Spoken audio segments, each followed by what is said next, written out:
Hello friends, TechManPat here, and today we're taking a look at the Radeon RX 7700xt.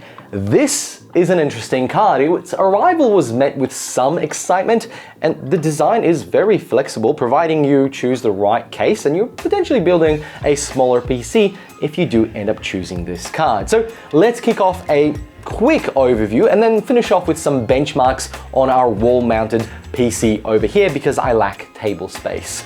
Big thanks to ASUS for sending the card for review. Make sure to tap the like button if you like this video and subscribe to support us. Let's go.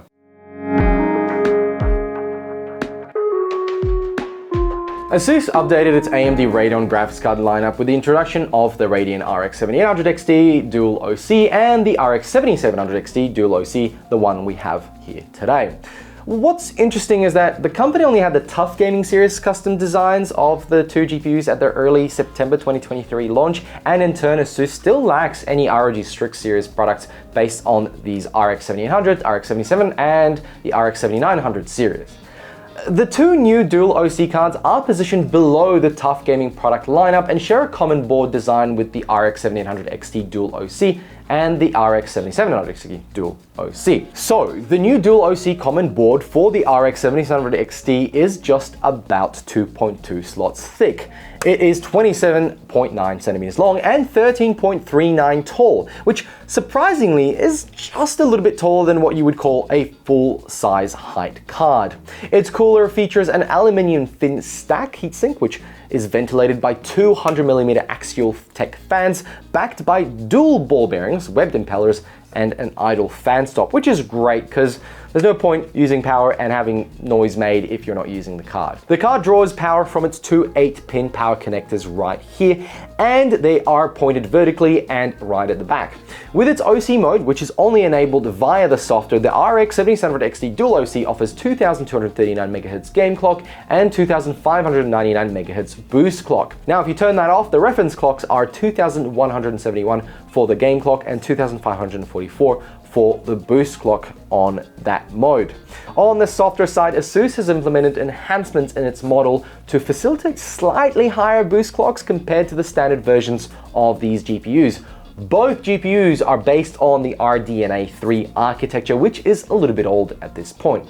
The Radeon RX 7700XT features 54 compute units, whereas the sister card, the Radeon RX 7800XT, comes with 60 compute units.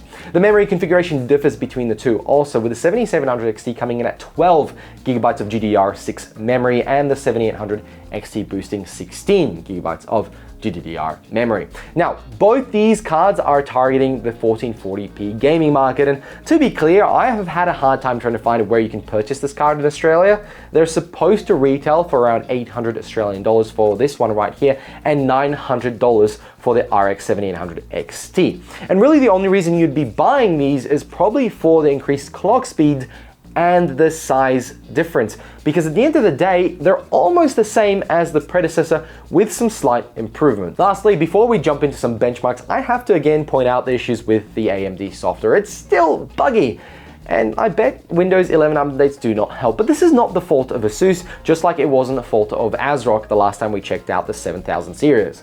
So the testing portion of this video was frustrating, and for anyone getting these cards, I do recommend a clean Windows install before you get these into your PC, which is fine if you're building a computer from fresh, but it might be a pain if you're swapping cards out.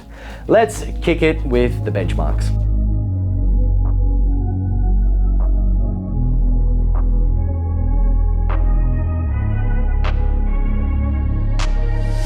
I'm changing who I am, I'm making a new plan, rearranging my life, and I won't look back ever again.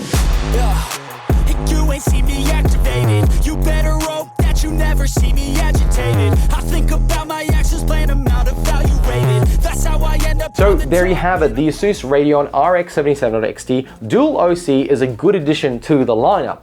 It's priced okay as long as the prices remain just a little bit below the other versions, and it does perform just on the mark. And the target market for this, in my opinion, is people who are building smaller computers and maybe not necessarily on a budget, but just want something powerful enough to run their gaming sessions. What I will point out is that the big screen behind me took advantage of this card, and that was a really nice thing to see. Thanks to ASUS for sending the card for review. Thank you to you for watching. Tap the like button if you like this video and subscribe if you want to see more content like this, maybe long form. Let me know what you think. Thanks for watching. I'll catch you on another one. Bye!